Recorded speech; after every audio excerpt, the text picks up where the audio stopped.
What if you brought some of the ink mechanics from Splatoon into Portal 2? You could paint floors and walls, and most importantly, swim in the ink. Now, obviously, Splatoon is best played as a competitive multiplayer game, but since Portal 2's multiplayer is cooperative and kinda glitchy, my goal was instead to find out how many portal shots can be avoided by being a squid in the single-player campaign. And because that alone apparently wasn't hard enough for me, I had the brilliant idea to also make it so that I take damage when I step on dry land. Your copy of the mod won't have this, so you don't have to worry about that. The first two levels of Portal 2 don't even give you a portal gun, relying entirely on stationary portals instead. I wanted to see if I could avoid stepping through these portals, so for the first map, this meant that I had to swim under the walls of the glass cage. More on that later. The second chamber is a bit harder to do without portals. The earlier levels of Portal 2 have a bunch of grass and dirt on the ground. These bumpier surfaces are called displacements, and they can't be painted. Luckily though, the pedestal buttons are resting on flat bits of concrete, so I could paint those and swim under the glass cages. Once I got the cube, I found a spot where the ground displacements were low enough to register just a smidge of ink, which was enough to get the run-up needed to swim up this wall and get back to the central part of the chamber. Now, to be clear, the mechanics seen here are going to be a bit different from what's actually in Splatoon. This was originally just going to be a swimming in gel mod, but it didn't take long to realize that I was practically adding the ink from Splatoon. Most notably, there are no super jumps, though you do still jump slightly higher when leaving ink, and there's no rolling of any kind. Though, to be honest, these mechanics wouldn't really be that useful outside of combat in a puzzle game. As you've seen by now, I can also swim through more than just grates and fences. As long as the wall is thin enough, I can swim through the small gaps beneath it, which is why you'll sometimes see me swimming through glass or even some thinner panels. On the map where we get the portal gun, I had to quickly hop across this hallway and make a few small jumps to get to a flat bit of land, so that I don't die from the damage dealt by standing in water. The actual test chamber here is trivially easy to do in 0 portals when you can swim up walls. Though I can't exactly say the same for the next map. The actual puzzle sections are completely fine, I can get the required cubes on their buttons no problem, but the exit door covers a small room which you can't leave without shooting a portal. The speedrunners among you will tell me to crouch trigger the glass, but in this mod, crouching has been replaced by swimming, so that's not really an option. This was the first portal that I had to shoot. Cube momentum infamously requires one portal to beat in the vanilla game due to this impenetrable wall blocking you from even entering the chamber. However, when you're a squid, you can just swim right through it. The solution is pretty satisfying too. I got up to the exit platform right away, swam over to one of the cubes, and then used the ink to jump back to the exit. The whole swimming through walls mechanic actually helps save a lot more portals than you'd think. Like here, getting this cube outside of its practically fully enclosed cage would normally be impossible, but the fact that I could just swim right to it makes it seem almost like the intended solution. The room after that would typically require a fling, but that's what swimming up walls is meant for. Then, when you finally meet up with Wheatley again, a rather unique problem comes up. You're expected to hold him throughout this next section, and you physically cannot let go of him. The game won't let you, which means I won't be able to shoot ink for a while. And remember, during this run, I take damage when standing on dry land. I've made it so that catwalks don't count towards this. It'd be unfair if they did, since they're usually walled off and ink would flow right through them. But there are segments of concrete in between the catwalks, not to mention the exit airlock floor, which could easily kill me if I stood there during the level transition. I did try rolling Wheatley along the way, but there's an invisible wall preventing him from going through the opening here, so that's not an option. Once again, speedrunners would be shouting at me to just do the pancake shot, but I can't exactly do that, as the block on which you need to stand isn't big enough to be considered an inked floor. I can, however, bring up an old and nearly forgotten trick on this map, that is to place a portal on the roof of the first airlock. I can get to the airlock without picking up Wheatley by just swimming up a few walls, but getting back to the orange portal is the tricky bit. I had to pull off a somewhat precise jump to get myself on top of these panel arms, which have a small inkable edge, which just so happens to be big enough to let me jump back into the first part of the chamber. This lets me proceed without ever having picked up Wheatley. I can now paint the problematic surfaces, so you'd think we'd be done here. But actually, even if you're not holding him, the level transition forces Wheatley back into your hands for the duration of the next map. There is a way to work around this, but it's a bit tricky to understand. In a nutshell, Wheatley is just a physics prop, much like any normal cube, which means you can't pick him up while standing on him. Why is this important? Well, during the level transition, Wheatley appears in the back left corner of this airlock, and then shortly after, he's moved into your hands. But if I time a jump at just the right time to be above him when the next map loads, I don't automatically pick him up since I'm practically standing on top of him. I can now freely shoot ink, but I still need to take the little moron with me to progress, so the next few minutes were spent pushing him around until I could trigger this door to open. A large part of this area is also covered in those unpaintable displacements, which is why I can't continue rolling him around for much longer. Instead, I quite literally paved my way through the rest of the map, covering everything I could in ink, then came all the way back to pick him up so that I could progress the story. I realize that all of this might sound super scary, but remember, when you play this, the floor won't hurt you.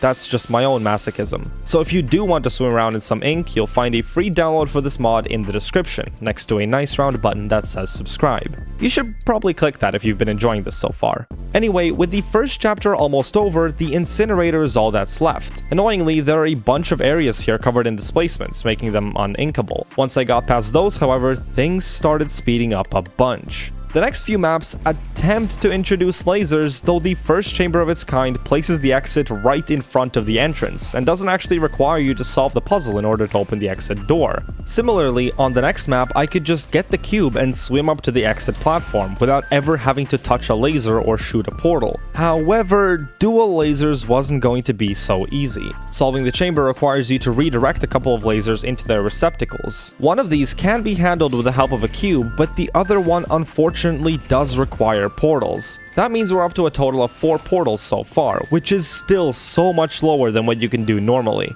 And the last puzzle of the laser tutorial also doesn't necessarily require any portals. I just had to make a few awkward jumps to get to the cube and bring it to the button. Now that we've breezed past all the laser stuff, next up are faith plates. This puzzle expects you to place a couple of portals on these panels to fling onto the next platform. To avoid these portals, you could try to swim along the walls of the chamber to get to the exit, but I've got a more elegant idea. Long story short, there's a trigger here intended to course correct you and ensure you're going the right way when flinging. But if I climb the wall and fall on top of it with enough speed, it thinks I'm just coming in from a horribly misdirected fling, so it puts me back on the correct path, which in this case is in the direction we want to go. Of course, I still have to get a cube to open the door. After pressing the button, I can jump over to one of the faith plates to bring me back to that pair of panels, where I intercept the cube and just perform the same maneuver again.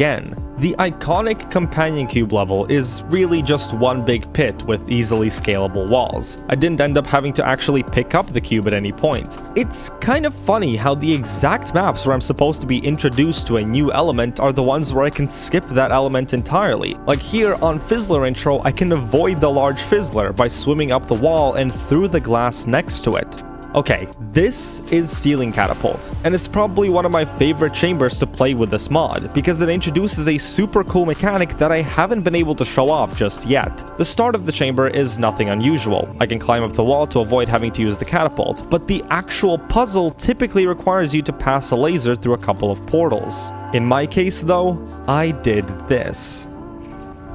That's right, the ink can reflect lasers, and this will become super useful later on, but for now, it lets us save a couple of portals in an otherwise infamously annoying chamber. Next, we're introduced to light bridges, though again, we won't really be using these since that would require placing at least a pair of portals. I can of course jump over to the other side of the pit to reach the button which activates the cube dropper, but the question then becomes, how do I retrieve the cube? There's a kind of glass spiral here blocking it off from the rest of the chamber, and the floor is flooded with toxic water. I don't have enough room to climb up on the walls of the spiral either. Sure, I could swim past the glass to get to the cube, but surely the toxic slime would kill me before I could swim back.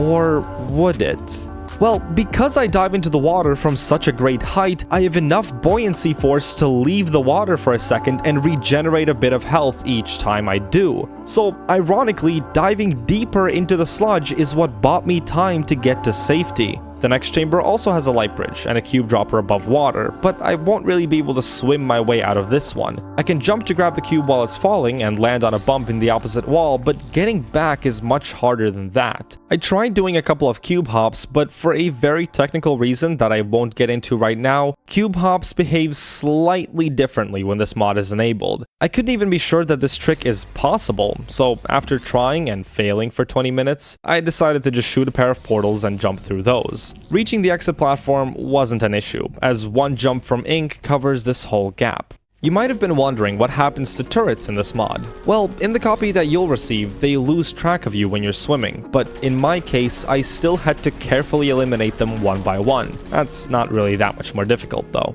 But remember that laser reflection thing? Well, this puzzle once again expects you to shoot portals to redirect the beam. Now, I could have tried to work out the exact angle at which I would hit all 3 relays, or I could just paint every single wall and start up a laser light show. Yeah, needless to say, we solved that map pretty quickly. Then there's a map that combines both lasers and turrets, but unfortunately for the map designers, they made all the walls out of thin glass, clearly failing to predict that 13 years later someone will decide to swim right through all these hours of work. By the way, I've been silently skipping over talking about some of the chambers that don't have much going on, like this one, where you can literally just take the cube, put it on the button, and then swim up to the exit without having solved anything else. However, I can't say the same for the next map. You're supposed to use a light bridge here to catch both the reflection cubes needed to solve the chamber, but I had a different idea that would avoid placing those 2 portals. First, I make my way over to the turret. Not to get rid of it, mind you, I'll actually need it for this next step, where I throw it towards one of the cubes to redirect it away from its original course. There is a way to preserve both cubes like this, but I thought it'd be interesting to see if we could make do with just one. Of course, that meant that I first had to cover all the walls with ink to get maximum reflectivity. But even in this massive laser grid, I couldn't really find a spot that hits all 5 receptacles at the same time. When fidgeting around, I did hear the door open and close a couple of times. This is due to the laser switch glitch, which happens when you move between receptacles very quickly. And that actually gave me another idea. If I set the cube down and made a run for the exit, I could just barely make it through the door, because the cube would still be shaking from when I dropped it, causing the switch glitch to briefly open the exit. And just for fun, I also decided to use only 1 cube on laser chaining, but that one only bounced the beam like 3 times as opposed to several dozens. I also took the time to turn triple laser into a light show, but that much should have been obvious by now. Okay, we're coming up on the escape sequence, which threatens to pose a whole new set of challenges. Specifically, most of the floors here are going to be catwalks, and sure, I don't take damage when standing on those, but I can't swim in them either. For some sections, I ended up just doing the vanilla least portals routes, and on Turret Factory, I fully expected to have to shoot a pair of portals to get past the half-open airlock door, but after some fidgeting around, I managed to accidentally discover that the wall above the door is actually thin enough to swim through. Though there's another room later on that I was more worried about. You have to go through this window in the wall to progress, which you can't exactly do without portals due to an invisible wall covering the whole thing. I had another theory that involves swimming through the wall that Wheatley goes through, but that one's even higher up. And I have no good way to swim up to the wall anyway. Look, I haven't really mentioned this yet, but in order to swim up a wall, I need the floor to have at least some ink on it so that I could get a sort of run-up. That's why it's problematic that this section of the game has so many catwalks. Sure, they don't deal damage, but I also can't ink them at all. There are some small bits of land off on the more decorative parts of the chamber, so I tried to use those to gain height, but to no avail. I spent about half an hour trying to find any way I could get up there, and only after I had exhausted all my theories, I decided to no-clip and check if I could actually swim through that wall. Chat, I think the whole thing we've spent this time working on might not be feasible. Yeah, so that was all for nothing. I did end up shooting a couple of portals here, unfortunately, but I could at the very least avoid another portal shot by doing this nasty strafe out of the balcony, so that's my consolation prize, I guess. Anyway, the next few areas are luckily much easier to handle. In turret sabotage, I could sabotage the turrets just fine, and on neurotoxin sabotage, I just swam under the glass to hit the exit trigger and avoid the need for cutting the pipes. The strategy for getting into the central core room was to first make this big jump across the gap to get to the other side, then to incrementally ink and climb the walls of the core room to make it over to the entrance hallway. The problem is that the outer surfaces here are entirely unpaintable. They're made with essentially textureless brushes because the player normally cannot see them anyway, so, why bother? I had to shoot a couple of portals here as well. And now that we're getting into the underground sections, we'll be seeing a lot more water and a lot more of these unpaintable displacements. This was actually so problematic that for the first time I had to actually cheat a bit and give myself a bunch of health to get past the very first section, as there's literally no inkable ground nearby. But once I got back on track, it was actually kind of fun for a bit, climbing over the walls and whatnot, until literally just a few moments later, where I was once again faced with a long, uninkable hallway. I managed to bunny hop along the edge of this pipe without sustaining any damage, but I wouldn't really consider that to be an elegant solution. This last room is also almost entirely comprised of catwalks and displacements, but I accidentally stumbled upon a random flat bit of solid ground while trying to figure out what to do, which opened up a lot more options for me. Unfortunately, even with every inkable surface covered, I still couldn't get between both checkpoints fast enough to open the vault door. So that's another 2 portals added to the total. Once we got to the other side of that vault, however, the chambers became much more open. I didn't even bother looking for a solution to the puzzle here, as I could just gain enough speed by swimming up the wall to launch myself across the whole map towards the exit. It doesn't work everywhere, but when it does, the height you get with this is incredibly satisfying. Of course, by the time the game introduced repulsion gel, I had already mastered a much more powerful movement mechanic. I still needed to find a way to get around this in-between bit without shooting portals, though try as I might, the ink didn't seem particularly helpful for this. I had to settle for doing these awkward jumps around some beams instead. Soon enough, I get to encounter another few walls that can bring me right to the end of certain puzzles. This one actually leaves me with enough speed to get on top of the chamber, though I still intend to go back down again so that I could swim onto the sledge and walk into the elevator directly. The Crazy Box chamber was a lot more interesting than that though. I already checked and couldn't find a way to go around or above the chamber with ink, so I had to actually solve this one legit. The first problem is getting this cube out of its cage without using portals. Intuitively, I'd want to just duck under the cage and crouch trigger the event that causes the glass to shatter, but again, remember, I can't crouch at all. So I spent about half an hour painting the entire room and looking for any way to either break the cage or get on top of it or below it. I was right about to give up and shoot a couple of portals before I accidentally walked below it. I think what happened here is that me hugging the cage actually moved it a little, making just enough room for my full height to fit through. I then jumped back and forth, bumping my head into the bottom of the cage to get it to swing. And eventually, I got it to swing through my head, letting me grab the cube and take it out. But this is only one part of the puzzle. Step 2 was to actually get to the exit. Placing the cube on this button moves the lift down, clearing the way to the elevator, but the walls here are made of grates, which I can't ink, much less swim on. I tried getting enough speed from the bottom wall, but I was always just a tiny bit short. It seems I have to actually take the lift, and that means finding a way to remove the cube from the button once I get there. The solution that ended up working was leaving the cube on the button at an angle so that it would roll off by the time I made it to the exit. The next map starts off with a huge gap that you'd typically shoot a portal across, and there's nothing but an unpaintable catwalk to work with here. I obviously couldn't jump the gap in any way, but I also didn't want to shoot any portals either. That's when I remembered about the blocked off elevator shaft at the back of this starting room. It's really just meant to be a decorative element. The inside is completely empty and even missing some textures, but that's exactly what I needed. I could swim under the glass to get inside and then swim up the walls of the empty shaft to get one level higher. Then there's another decorative blocker here which I can just swim under to get back to the chamber. Now, we're still not quite done. The intended route here calls for a fling into the elevator that rises up after you pick up GLaDOS. And since I'm not going to be doing any flings, I had to grab the potato and make a run for it. I have to catch the elevator before it gets too high. I messed up my first attempt here, but the second one just barely made it in. Anyway, now that we've reached chapter 7, I can finally answer what I think was by far the most commonly asked question during the recording of this run. what happens with propulsion gel now that I've got a much more versatile equivalent? Well, the short answer is that propulsion gel has been entirely replaced with your ink. Though this honestly renders it second to useless, as what's the point of using a gel dropper if I can just cover an entire wall myself and shoot right out of the chamber? Propulsion Flings is perhaps the most unbounded map in the single-player campaign, having very few actual walls between elements, which are all spread across the entire testing sphere. Because of this, there's really no way for me to easily jump over to the exit.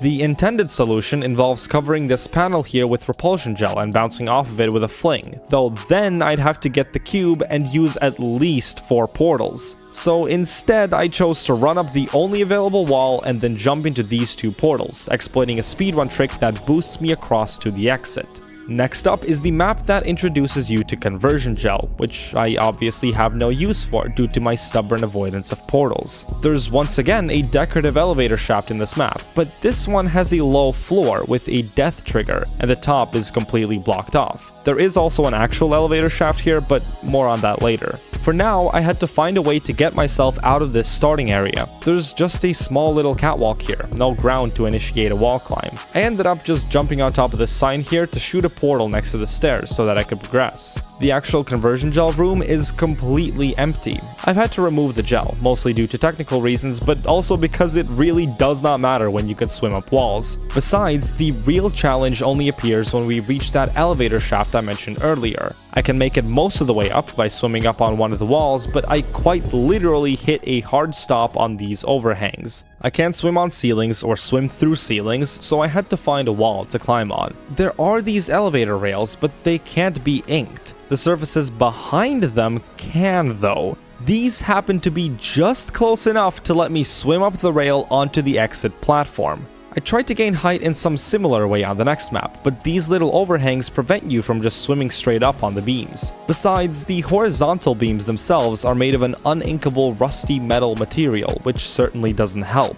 I did use 2 portals, but by this point I was growing increasingly dissatisfied by the rapid portal count rise in the last couple of chapters. I mean, what was I supposed to do really? We're still far below what's achievable in the vanilla game, but that should be rather obvious. I could climb a wall to skip a small portion of the chamber, but right after that, there's another area that forces me to shoot a portal inside due to a grate with little overhangs otherwise blocking my entry. At this point, it made more sense to rather use a total of 3 portals to set up a stuck launch. In short, the way this works is that you get stuck, but technically keep falling and building up speed. Once you're released, you can bounce on some repulsion gel to get up to the final pipe shaft. At the very least, I didn't have to use any more portals here. The pipe shaft does have another large grate at the top, but this is actually the only one in the whole game that you can swim through. This is intentional, as while I can sort of picture the first half of the chamber being solved without portals at some point, this part would be plain impossible if I hadn't made the grate non-solid. My in-canon explanation for why this works is that the fence wire is just very thin, I guess. Something like that. Alright, we're finally arriving back to Modern Aperture, where I hope to pick up the pace a bit. Lots of these first puzzles were much simpler, making it very clear what is and isn't possible. On the map that introduces funnels, I did use a couple of portals to hold the cube up to the button, though I suspect that's not strictly necessary. I'll leave the solution up to the viewer. If you know what it is, drop it in the comments. I'll be grading your answers. And do it now, because the next map kinda spoils it. It too has a ceiling mounted button and a funnel, but this time I was more worried about how to get the cube to safety, as by default it drops into a bottomless pit. Of course, getting to the cube myself is no problem. One jump over to the observatory room window is all you need. But what now? Well, you see, there happens to be a lesser-known bug with the Franken-cubes, where they sometimes get stuck to walls and slowly hop up by themselves. This mod seems to amplify that, which meant I could climb all the way up to Wheatley's monitor and from there reach the other side of the chamber. As for the button, this same kind of glitch that makes the cubes climb walls can also get them stuck to buttons. So that's probably something I could have done differently in the last map. Moving on, I wasn't really worried about the next set of maps at first, as the solutions seemed obvious on paper, but that's the difference between theory and practice. In reality, for some odd reason, the floor of the moving chamber here wasn't being considered a floor. I could paint it, sure, but I couldn't swim in it, so I ended up having to catch the cube midair, strafe back, and climb the ledge with it like I did on the last map. This will probably be fixed in the published version of the mod. Hopefully.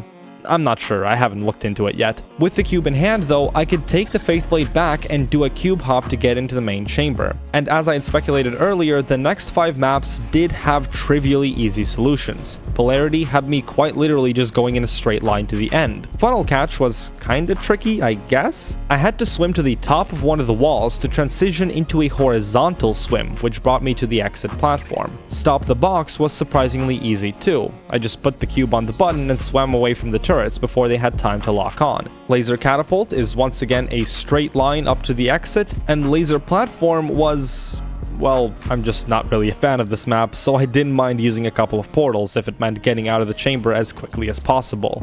But the last 2 levels of this chapter did stump me a bit. The first one sets up a ramp, which you're supposed to use to fling into a funnel, but redirecting the funnel would require portals, so I wasn't particularly interested in doing that. Instead, I wanted to strafe from the inked ramp right onto the exit platform. There was once again some faulty floor detection here, which prevented the ramp from working in its entirety, so I only had a small bit at the top to work with. I tried this for nearly half an hour and was starting to actually lose my mind with how close some of these attempts were getting, until someone suggested trying to finish the hop using a cube. Now, I have no idea why it took 30 minutes for me or someone else to come up with this plan, but after I got the cube, it didn't take more than a couple minutes for me to land the jump. We're still not out of the woods yet, though. Remember how I said that the last 2 maps of this chapter were problematic? Well, here's the second one. I actually modded in a couple of stationary portals here when I removed the conversion gel, because there's otherwise no easy way to cross this gap. I did try to swim across the gap, but there's a large, messed up invisible wall here that makes this deceptively difficult. After trying for a while, I gave in and just used the pre-placed portals. I mean, I put them there for a reason after all. And I'd been streaming a couple hours past midnight at this point and didn't want to spend another half hour on one silly jump. Though, honestly, that one little jump is nothing compared to the gap that I have to cross right after. This one even requires you to gain height somehow. I figured that the most sensible solution would be to take one of the turrets that guards the pit and cover it in repulsion gel. This not only makes the turret itself bouncy, but also bounces the player off of it. Combine that with a strafe from the platform before the pit, and you can quite easily make it to the exit. Alright, Finale 1, the beginning of the end, the part where he kills you. Turns out, I hadn't removed all conversion gel from the game, and now you'll see why that's a problem. It's orange. I don't like that it's orange. But honestly, it's probably for the better that I kept it in here, as I have no clue what else I would do besides the Franken footlong strat, and again, it's 2 AM at this point. You can see the bags under my eyes starting to form. I'll take the 3 portals if it means I get to sleep any sooner. In fact, I'm hoping you didn't expect a tremendously climactic finale to this whole thing. The next map also requires that I shoot 2 portals right away, though I can do a turret hop to skip another big part of the level. After that, I did need another 2 portals to get out of this starting room. I did try to swim out, but a huge invisible wall prevents that from being at all useful. Then there's 2 more portals later to get off the conveyor, and another 2 to trigger the transition into Finale 4. During the final boss fight, when Wheatley bursts the conversion gel pipe, what actually spills out is ink. I did this because I vaguely remembered there being lineups for getting Wheatley to shoot the bombs back at himself. But it didn't even matter if that's true or not, because my whole long-term strategy had revolved around swimming through the grate concealing the button room. This was the first thing that I checked once I got to the boss fight, but it seems like the wall might just simply be too thick. So that's yet another video with an anticlimactic ending. Thanks for watching.